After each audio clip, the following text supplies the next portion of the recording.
makoti.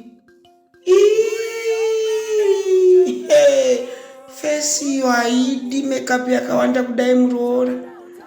Watsvaga kana dhuku kana wigi so that makeup iite kakugamwa.